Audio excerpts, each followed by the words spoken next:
How you doing, Shannon? Phil, how you doing today? Good. Busy.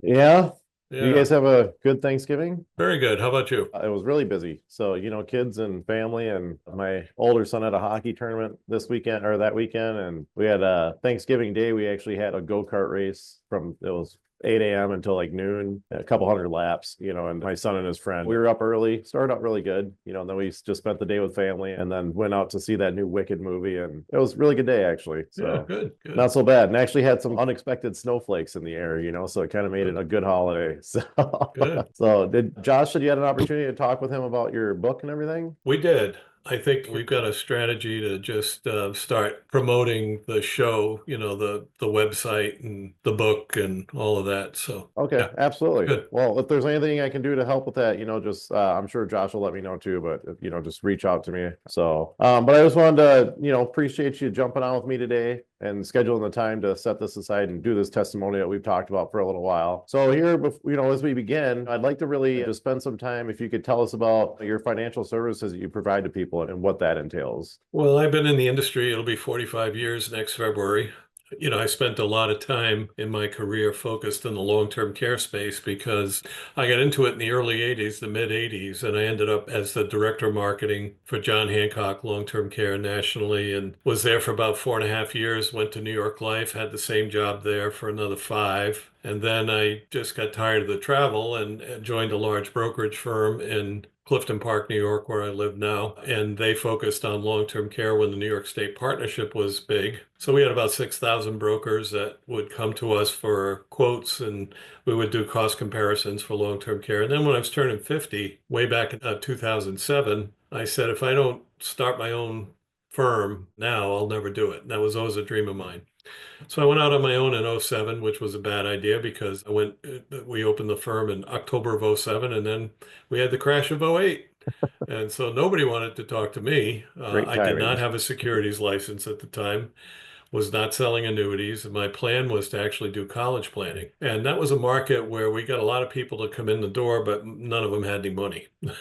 So Mhm. maybe we're doing the wrong marketing, but it just wasn't going to work as an ongoing market for us. In 2011, I decided to switch to retirement income planning exclusively. I got in '09, I formed my own registered investment advisory firm. We cleared through Schwab and we started building a book of business. And I've been doing retirement income planning ever since, primarily. In January of this year, I sold that book of business because I'm going to be 68 next year, and that's the year my dad died. And I've always had that as I got to have things wrapped up, and just in case, my family history is not so great. I'm pretty healthy. I think I'm going to live a lot longer than that, but it's been weighing on me, and I didn't want my clients. I'm a sole practitioner. So I didn't want my clients and my wife and my staff to be up in the air if something happened. And I looked at doing a soft agreement where if I died, another firm could promise to take over, but there's no economic value in that, at least for Mhm. me. So we made the decision to sell that book of business in January. And ever since, I've been focusing primarily on the retirement side, retirement planning side, as well as the insurance side of my business. And this is my first year being what I call in my book, Get Me to Zero, I call it free retirement. So free tired is when you're working part-time and you're retired part-time. So we're down in Florida for the first time in our lives. We'll be here till the end of March and known for the holidays for a couple of weeks, but we'll be back just before the new year and we'll stay here till March 31st and head back north. And now, with this system with you guys, I'm able to do everything virtually. So it's working out just fine, just great. Perfect. Yeah. Yeah. It's been, I mean, it seems like things are going really well for you and you're loving the ability to, work back home and then move down to Florida. And the transition's been really seamless for you, which is really awesome. Yeah, yeah, I was So, I was a little worried about it when I first decided to do it, but it's working out. So happy to do it. yeah. So, throughout your history of what you've been, your job and everything and providing services for everybody, what were the challenges that you were facing with your marketing before coming to Mastermind? Well, my marketing prior to the pandemic, I probably did 60 seminars the year before the pandemic, and we had a really, really good year. Just missed hitting seven figures that year. And then when the pandemic hit, it was like everybody shut the faucets off. I had two junior advisors.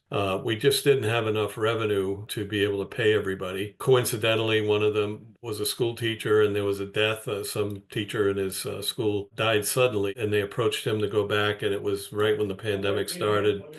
And it sounded like that was actually a smart move for him. So he left. The other guy failed the 65 exam twice. I couldn't afford to keep him on if he wasn't going to be productive. So I went back to being a sole practitioner, and we've been doing, buying leads. We did not go back to the seminar market after the pandemic. I just decided I wanted to try and get good at doing everything online. So we purchased leads from various lead sources and so on. But that's a transactional sale, and I'm more of a planner. I like to do planning. So, I've tried a number of different firms. A lot of them make big promises, but don't live up to them. And as you know, when we started talking, I was skeptical because what makes you different Absolutely. than everybody else, right? In fact, Absolutely. I had a firm that had a similar setup to you guys, where I was paying a fee, a consulting fee to do all the Facebook advertising and so on and so forth. And then, of course, paying for the Facebook ads. And I wasn't getting anything more than a name and an email. I didn't even Mhm. get a phone number. And I had signed a 6-month agreement with that firm, and I didn't keep it because they just didn't live up to their end of the bargain. So buying leads has always been a part of my business, and I still do that. I still buy Mhm. leads now and then. But instead of hiring a marketing staff person, I look at my deal with you guys as hiring a marketing person, only I don't have to put them on my payroll. And I'm getting the same, actually better service than I would, I guess, if I had somebody in my office that I had to manage and I had to, provide benefits for and all of that stuff to do marketing. I just kind of felt like this was a way to have an additional marketing team, but not necessarily housed in my office. So, it's working out. Yeah, absolutely. It's great that, to have, you and I work really closely together, obviously, as you know that. And then, we've got my team that I work with is kind of like you were saying, like your back office Right, team, and they can look into things and take care of a lot further. And, you don't have to worry about that or take care of it, or they're not on your payroll, but we're working for you, which is right, greit. So it right. helps to have that extra team there. Yep. So were you trying any other types of marketing programs other than buying leads and Oh, I've wasted hundreds of thousands of dollars since I started my company, I think, on marketing efforts that didn't work, or if they worked, they didn't work to the extent that I needed them to. Buying leads was always, when I was at John Hancock in New York Life, we formed separate field forces for the long-term care part of the business. And lead generation was a big part of that, but it was old direct Mm, mail, direct response. That doesn't work so well in financial services for broad-based planning, And so when you buy an annuity lead, and there are some companies that I feel are better than others in that space. The biggest problem is many of them, you're not the exclusive advisor buying that lead. So I don't buy mm, leads unless I'm the exclusive advisor. absolutely. But still, most of those people are in a shopping mode. And if they're talking to more than, if they've gone on one site where I purchased the lead, they've probably gone on a couple of others. And even if you're buying exclusive leads, the client's going to multiple places and asking for information. And depending on, how quick you get back to them and what they're being told by other advisors, you're still in competition to some degree. And many of them are not 100% sure they want an annuity, nor am I Mhm. 100% sure it's the right thing for them. And I still have my registered investment advisory firm. I'm still a fiduciary, and I Mhm. still approach that business as a fiduciary. So not every person that comes to me for annuity information, even if they want to buy one, sometimes it's not suitable. So I was looking for a way to get in front of people with more money at a better point in their lives where they're actually within the retirement red zone, if I can use that term, 5 years before, 5 years after, still Yeah. trying to figure out what they want to do. And of course, tax planning is a big part of what we advertise with you guys. And Hmm. people are very motivated to try and get out from under the tax man. So other systems, I mean, it's a transactional approach. Yeah, Hmm. you send in this request or you ask for information on annuities, tell me about it. And of course, I've developed many sales from doing that, but they're not planning sales. Most of the time, it's a transactional sale, and some people want that. I'm Absolutely. not that type of advisor. I like to really get to know my clients. Most of the clients that were part of the book of business we sold still have insurance products with me, so there's still many of them are still my Hmm. clients. There's only a handful that I handed off completely. So, you guys are filling a void in terms of the type of clients I really want to talk to. Yeah, and I'm sure there probably was a lot of chasing involved with purchasing leads and all that. Yeah, I Trying to mean, track people down and get them yeah. on a call. You reach out to them, you send emails. I'm a big believer in using video marketing. I send a lot of BombBomb videos. Hmm. If people don't know about BombBomb, I highly recommend it. I do a lot of short training excerpts on BombBomb, Hmm. and I'll send people to my website for my radio show. I do have a radio show in Massachusetts that I just went back on the air 3 weeks ago, and that takes a long time to develop. But all of the collateral that comes from doing that show, we have a website for the show, and we send people constantly from the radio to the website. They can see video demonstrations of the concepts I was talking about on the radio. They can download some information. And we're trying to find a way to blend everything together where those people that are coming to Mastermind that might not be closed yet, or we're in the middle of appointment processing, or all the Hmm. people that attended the workshop but didn't schedule appointments, we'll be approaching all of them with links to the show and links to the podcast. And, there's a number of videos there that are free and people can watch them. And we're hoping that that's going to just raise some more awareness and mine that Hmm. big book of people that went to the webinar but didn't sign up for an appointment, but they're still in my back office. Yeah. So after dealing with, lead generation services and all that and some of the other chasing that you had to do, what ultimately made you choose to come to Mastermind? I know, like you were saying, when we first met, you were a little hesitant because of other past experiences. So what ultimately led you to choose Mastermind and come on board with us? Well, I think it was a leap of faith. I mean, I think going through the process of talking to you before I made a final decision and really doing my due diligence, if you will, Hmm. led me to feel like you probably would be a legitimate business partner. Many of the people I spoke to claimed to be, but weren't. And I talked to you, I talked to Josh.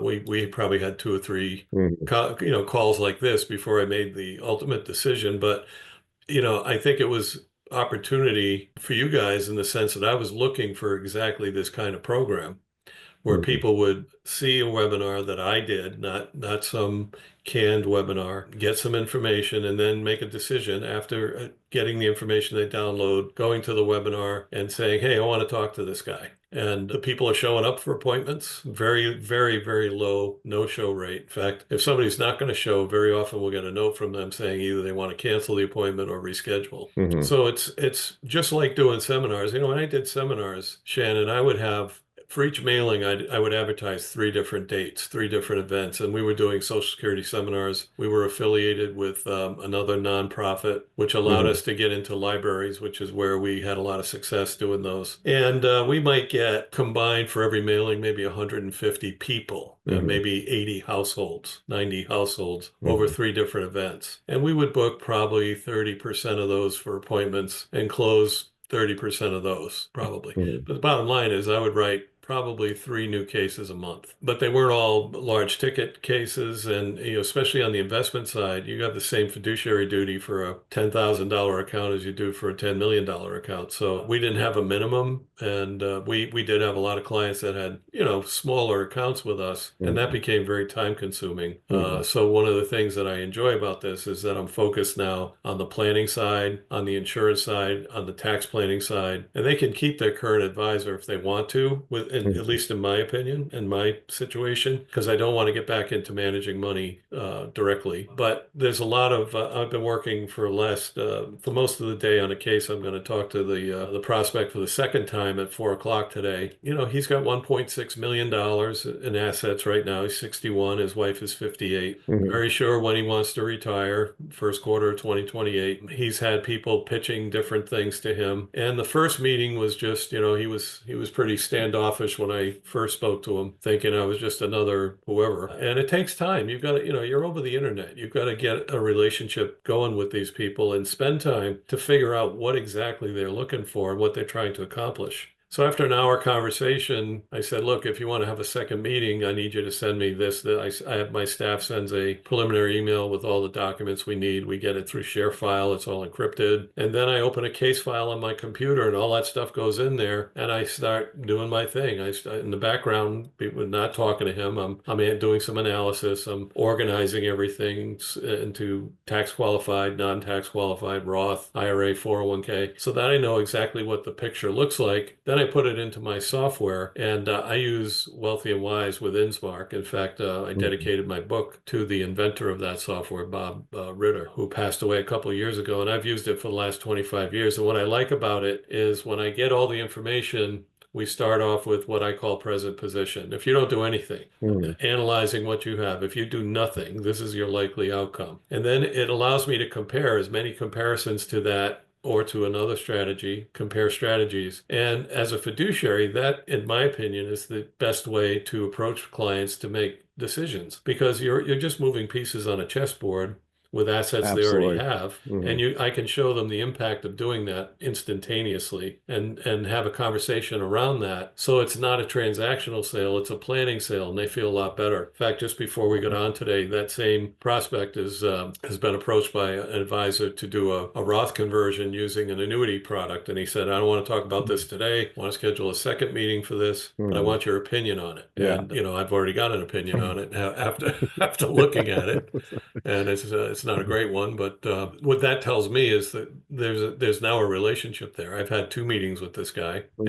and today is a presentation of what I think might make some sense for him. Well, and you're building some trust and all that too, and Yeah, a lot of people don't, a lot of people out there don't want to be sold. They want to build a relationship, just like you said, build a relationship with somebody, kind of like how you were saying before, is like you built that trust with Mastermind and you have our team working for you. And that's what a lot of people, they want to build that trust, build that relationship and know that you're working for them to do the right thing, right. to do that fiduciary responsibility. Yeah, you can't approach these people with a pitch. You can't get one of Absolutely. these folks that have attended that seminar Hmm. and immediately launch into some sales presentation because that's not what they're looking for. They go to Hmm. that seminar because they're looking for information. And in our business, everybody's got an opinion and Hmm. most of them stink, Yeah, well, I mean, and everybody's backgrounds and situations are so different that, you can't sell them because that's where that relation, you got to get to know them so you can do the right thing for their situation, which is different than everybody else's. So Exactly. I really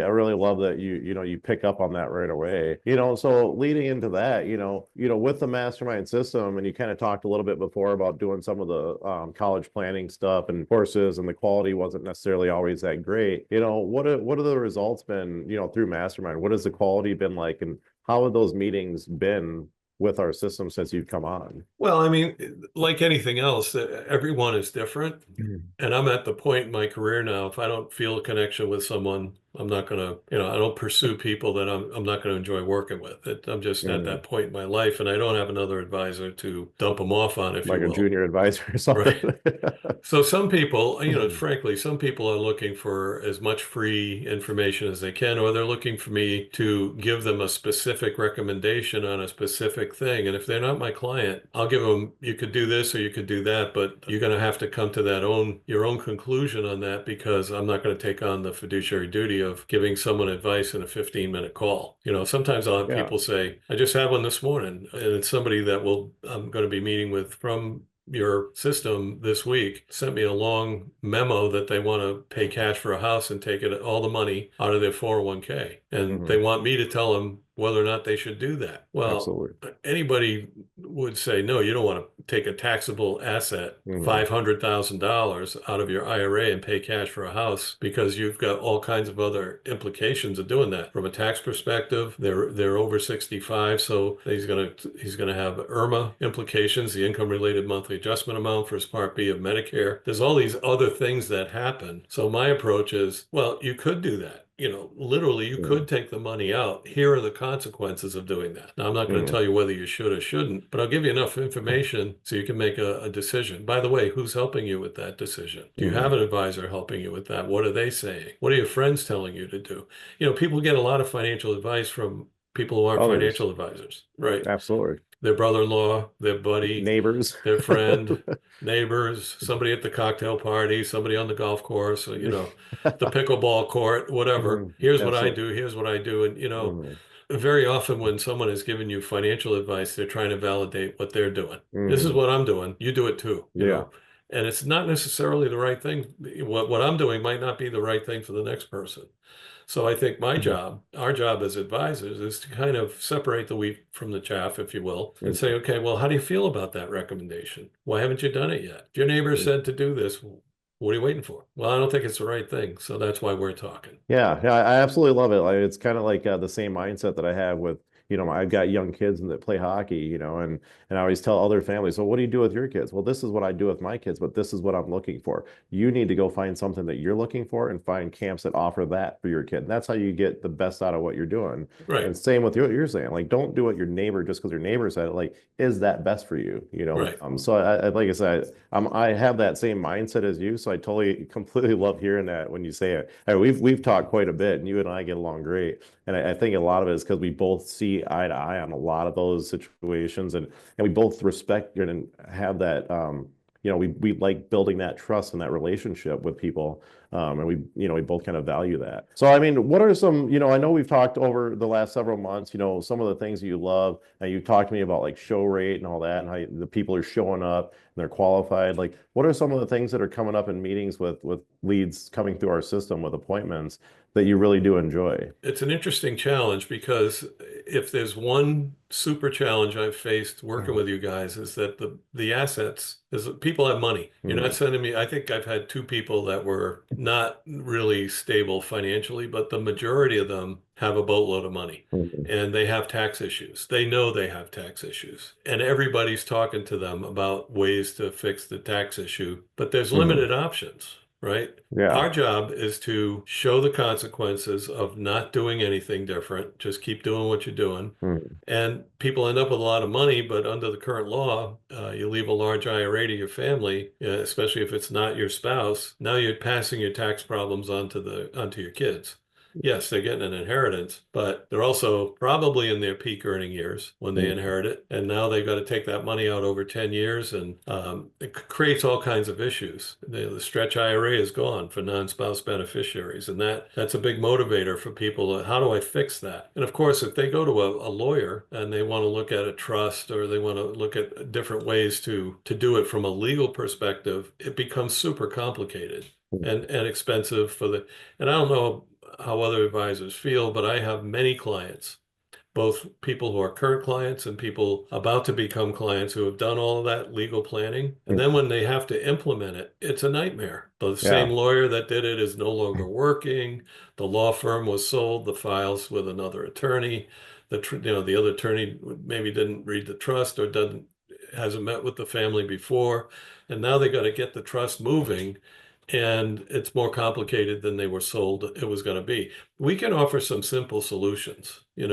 I have a lot of conversations with people about life insurance. I'm a Mm, huge believer in life insurance and retirement. The marketplace has convinced people that once your kids are grown, you no longer need life insurance. But mm, life insurance is the best alternative to a Roth out there, period. And what I'm finding is people don't understand it and don't mm, understand the true benefit of having a five, six, 700,000, million, 2 million working on a $3 million second to die policy right now with one of these clients because he's got $3.1 million in his IRA and he's never going to spend it. mm, A lot of these people, what you got to remember is people that have that kind of money are not frugal with their money. So they're mm, not, they have $3 million because they've lived within their means. And now the other problem is, well, I can't spend it all. So now what do I do with it? And those are fun puzzles mm. to help people solve. And I like having the conversation, and just being the straw man, if you will. So I'm your son and I just inherited $1 million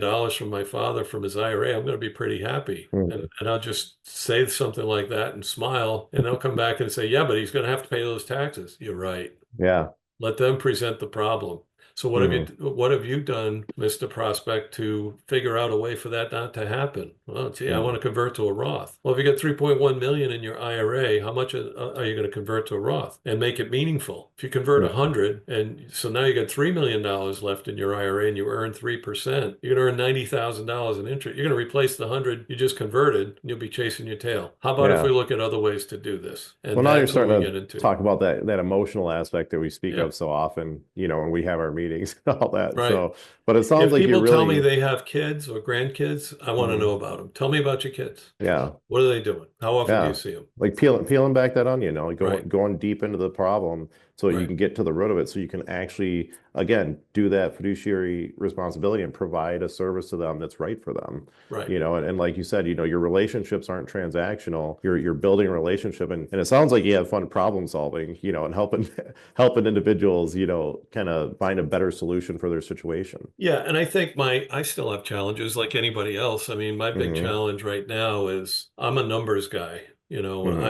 I like to explain things. Once I know what the issue is, I know how all the numbers move and work in the plan, but it's challenging to get people who don't do this every day to understand moving pieces on the chessboard. And I think a challenge in the video space like this is at some point you've got to get Mr. and Mrs. Jones on the same call. Very often Hmm. it's a one, you're talking to either the husband or the wife or the one partner versus the other partner. And you've got to be able to get them to engage the other one because Hmm. that's always the excuse, right? Well, I talked to my wife and she said no, or I talked to my husband and he said no. Some point Hmm. you've got to get both people involved in the presentation so that just like you would if you were doing it one-on-one, so Hmm. that they can both ask questions, they can both see the benefit, they can both see me, listen to me, watch what I'm doing by, I'll do a lot of, I'll go right to my software and share my screen and point out, here's the changes I made. Hmm. Here's the end result. What do you think of that? Tell me your honest opinion of that. But you're opening that door though. They're Right, not just going to bring, husband or wife in. right. You're inviting them. Is there, what's your spouse's name? Are they going to have any involvement? Do they have any questions? What's their involvement going to be? Do they have any input? Let's do we get them into a meeting so we can all discuss this together? I mean those are all great important aspects that a lot of advisors will miss out on when they're meeting with people. And again, I think it's because you value those relationships like I do, and you care enough to ask. I mean, I've worked with a lot of advisors and they don't ask, and they lose because, they never acknowledge the other person in that relationship and their participation in the process that they're going to have. And Yeah. they end up losing that whole sale. I would say that's one of the things in doing online meetings that's a Hmm. little more challenging than when you're doing them in person. When I was doing them in person, if the spouse didn't show up, the meeting didn't happen. Hmm. Oh, I take care of everything. That's fine. Hmm.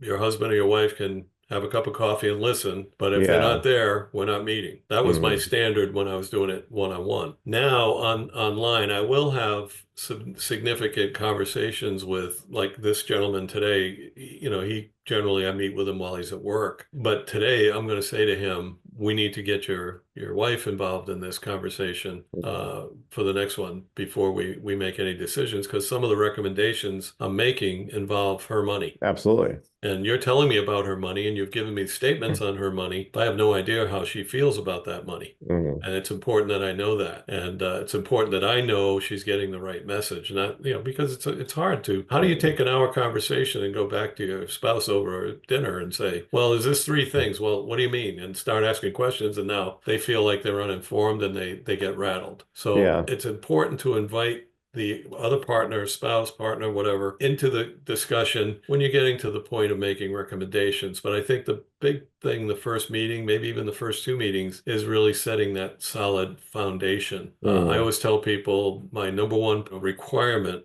to work with me is not how much money you have, it's whether or not I like you and you like me. Yeah. But if I don't like you, we're not doing stuff.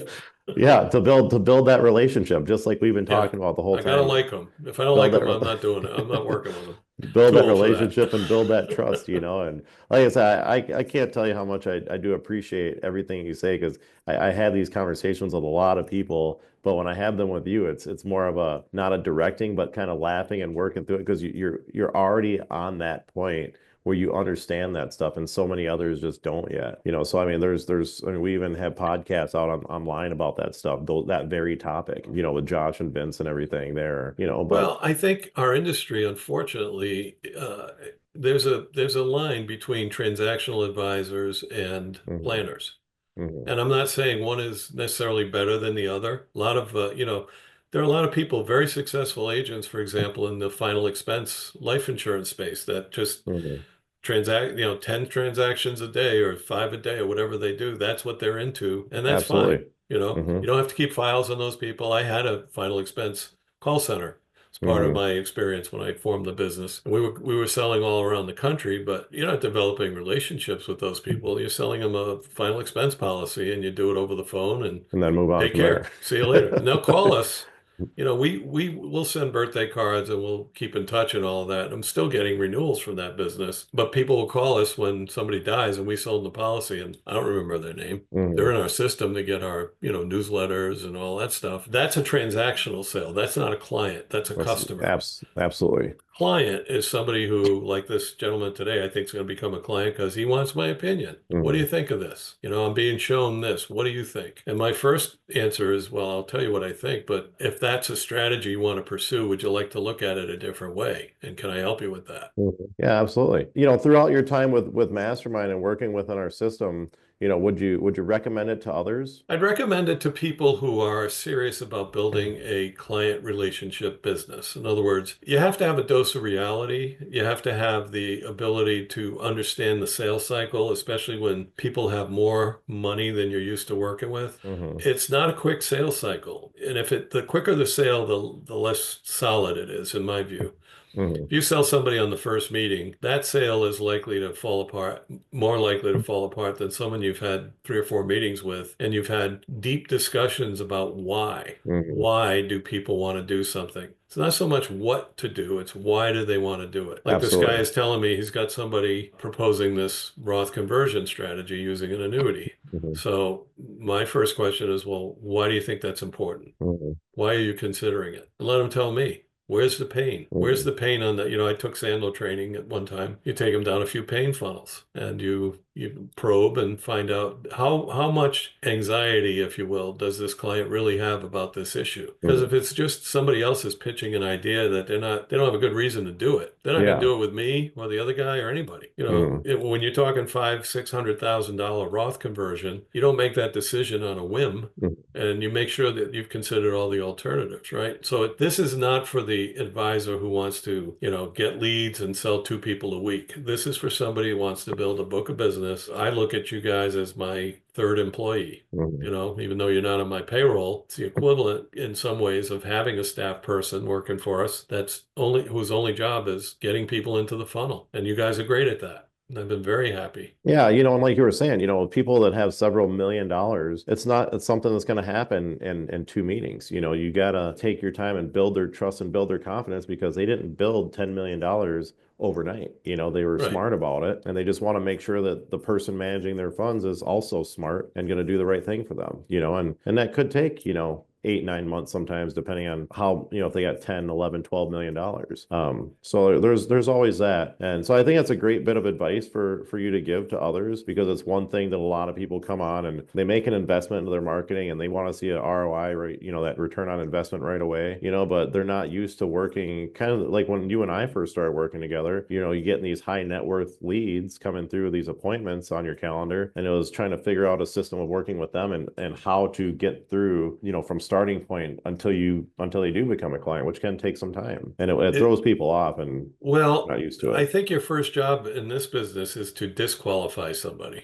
If I Hmm. can't disqualify somebody from working with me, then they're probably a good prospect. What do I mean by that? I did have a couple in Tennessee. They've got $8 million, four of it in an IRA, four of it outside the IRA. They have no expenses. They don't spend money. And it just wasn't, they're just fat, dumb, and happy. And they're like, well, if we don't do anything, how bad is it going to be? And I couldn't get them to have an emotional hot button. I did a Hmm. deep analysis for them on their investments. Hmm. And they were, she did all her own investments, and she did fine. Somebody who's doing that is not going to drop everything and say, "Okay, you take my 8 million. I met you over the internet two Absolutely. times, and and I have no right to get frustrated if that doesn't happen. I mean, I wouldn't do it. Hmm. 8 million bucks. I meet somebody online. I don't know anything about them. They saw my webinar. If you can't develop rapport, and I developed rapport with them, but there was no hot button. And when there's no hot button, there's no sale. There's no reason to do business. Yeah. And I'm not going to shove something down someone's throat that just to make money. If I treat somebody with respect and dignity that isn't a prospect, meets all the other criteria, and I can't substantially improve their situation, but I can have a good, meaningful conversation with them and keep them on my drip list and send them a copy of my book or whatever. And I know there's going to be a referral from that person down the road if I stay in touch with them, right? Yeah, absolutely. And that's greatly important too, of getting your name and, hey, I worked with Phil Gallant and he did this for me and, he really didn't push me too hard, but he offered me everything I looked for every time I reached out to him. A couple of tricks that I'll share that help us. As soon as I can in the conversation, I try and get dates of birth, the spouse's name, and both dates of birth, Hmm. actual date of birth, and they'll go into our birthday system. We use send out cards for birthdays, and they just go in the system, and that day a card gets sent, 3 days Yeah. before, whatever it is. So they start seeing us. Then I want to get their email, and I'll send them something. We have an email system where once a week they'll get a report on something non-financial, what your brain does while you're sleeping. Yeah. Our negative thoughts sabotaging your lifestyle. All of these great PDFs that I have in my arsenal, if you will. And I just try and keep my name in front of them. You want to get their dates of birth and their address. So I want to Hmm. send you something through the mail. Can I get your address? Because people will keep what you send them in the mail. They'll delete what you give them online. Hmm. So if you can get an address early on in the conversation, say, you know what, I'm going to drop that in the mail to you. That might sit on somebody's desk for a A month. year. I just had somebody call me. Now it was an annuity lead. It makes my point. We sent them stuff at home. I kept dripping on him and I sent him my videos, whatever. And out of the blue, he said, I'm ready to go Hmm. and we have so many people in our pipeline. And I remember having a good conversation with the guy, but I had to recall it. It was the last time I talked to him was September. We're writing the Yeah. business now. Hmm. So getting information that it just seems natural and useful for a discussion, you can Hmm. use to do follow-on marketing. And I think I'm still a big believer that sending hard copies of things in the mail is an effective technique. Yeah. Well, the one thing that I think is very interesting, throughout this whole process, kind of, your recommendation is we're still always going back to that emotional connection, building that relationship at the foundation. And like I said, so many people miss that. So I love that, with your recommendation, that's the one bit of advice that you give to future clients of Mastermind is to really embrace that piece of it and see the value there. Because I think so many people miss out on that. And when they finally fully embrace it, they start moving forward and building that clientele base. That's true. And I think of another thing that's been effective for me with these folks. Why did you put yourself on my calendar today? Mhm. And I just stopped talking. So if somebody says, well, I wanted information about, well, why do you need that information? Are you about to make a big financial decision? Where are you in the process? Is there someone Mhm. you're worried about? Is there someone you care about that you're trying to take care of? Yeah, Yeah, my wife, she doesn't understand, or my husband doesn't understand the money, and I want it as simple as possible. Or my kids, maybe they got a disabled child or grandchild, and I want to make sure they're okay. Or why did you come here today is a very powerful, why'd you show up? absolutely. Why did you It's show up? it's And funny because and it's the it, simplest question to ask, and so many just don't get it. So, well, they'll say I wanted mhm. information. Well, why do you want the information? Mhm. There's information you can go. One of the guys that used to work in our long-term care office was a master at Sandler. I don't know if Mhm. you're familiar with the Sandler sales system, but he was a master on the phone and he would call somebody, would respond, let's say, to a mailer, Mhm. and he'd call you up and say, Shannon, this is Phil Gallant. What can I do for you? And you don't know me from Adam, right? Yeah, He goes, well, who are you? I work with people to make sure they don't lose everything if they go to a nursing home. Did you call me because you saw one of our advertisements about how you can Mhm. lose 3, 4, 500, maybe your life savings in a nursing home, and you wanted an answer to that? I have a note to call you. Why are we talking? Complete reverse psychology. And then the client's telling them, well, yeah, that's exactly why I wanted to talk to you. just to get them talking. Yeah. So asking Mhm. people why they're there, and Mhm. they're always going to say at the beginning, I want information. And my question is, so when you get the information, what do you plan on doing with it? Yeah, just to see what their intentions are. Right. But you'd be Mhm. surprised what you hear when you ask that Mhm. question.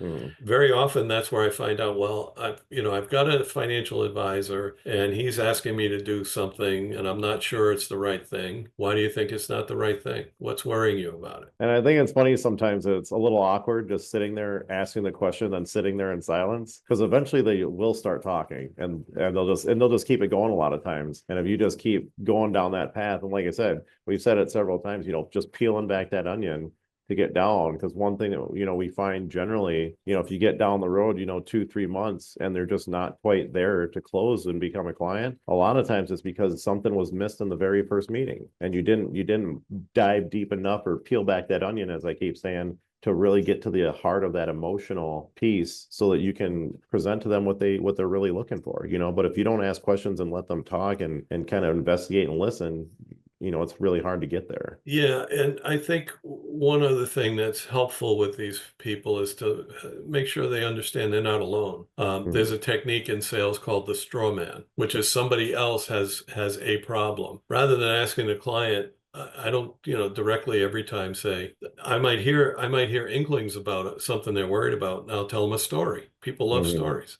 I was Absolutely. just working with someone else, and this is what their situation was like, and these were the things they were worried about, and this is how we approached it. But your situation might be different. And when I say how I approach, we did some planning, we did this. Well, what'd you do? You want them Mhm. to start asking you what you did, but also to not feel like they're alone, like they're the only Mhm. person in the world. People are ashamed sometimes to have to go to an advisor because they can't figure it out, or they Yeah. they they they know the wrong rules. Mhm. A lot of people still think they got to take their RMD at 70 and a half. They don't Mhm. realize they can wait 2 more years. They think they have to take more than they do, or they're not sure it's going to last them the rest of their life. That's all they got for retirement. Mhm. So Yeah. Was there any last words that you'd like to give to future clients of Mastermind? I feel like you guys are a marketing company, not a lead generation company, and that's a big Absolutely. difference. Absolutely. But you're the first, probably the first firm that I've worked with where I feel like I have a marketing partner, not Hmm. somebody sending me leads. Hmm. So many other firms send you leads that are nothing more than names, and you end up chasing them. Your Hmm. system, they've seen a seminar presented by me online, so I'm not a stranger to them. They've Absolutely. downloaded some collateral. They have the ability to control when they're going to see me because they can Hmm. go on my calendar for an initial meeting, and that meeting is going to determine whether we meet again. Hmm. And that's a marketing partner. That's bringing customers through the door, if you will. It'd Yeah. be like if I had you standing outside my restaurant with a sign, eat here. It's not that simple, but Mhm. essentially that's what you guys do is you do what you say you're going to do. From there, it's Absolutely. up to me. If Hmm. it isn't working, it's not because I'm not getting the meetings. You're providing the meetings. You're Hmm. providing the quality meetings that you said you would. And if I don't close them, that's up to me. That's my problem. It's not your problem. Absolutely. But I think, I do try to provide as much support as I possibly can. yeah, you're a true pain in the butt, Shannon. Well, glad you figured it out. No, I enjoy working with you and Josh and the team over there. It's been a good relationship. The first real truthful one I've had in a long time. So, Absolutely. and there are a Well, it lot of people definitely, out there that boy, they can sure convince you that they're going to do all these things. yeah. You're the first firm that's actually done it. And I know that again, back to we first started this discussion, and you had said that the first you had reached out to people and people had made promises you before and didn't deliver on those promises, and ever since we've met and appointments started showing up on your calendar, I know you've been really excited about saying that you guys are the first ones that have provided exactly what you said you were going to provide and that you were happy with it, and the show rate's been Yeah, great and you've been yeah. happy with the quality, so it's great to hear those things that it started out that way and it's continued that way and you're still satisfied, after how long we've been together now, so definitely appreciate that. And, I look forward to hopefully having a long relationship with you as well. Same here. Awesome. Well, I appreciate your time today, Bill. Thank you. Okay, Shannon. Good Have a good talking to day. you. Let's Yep, see you you. too. Bye. Bye bye.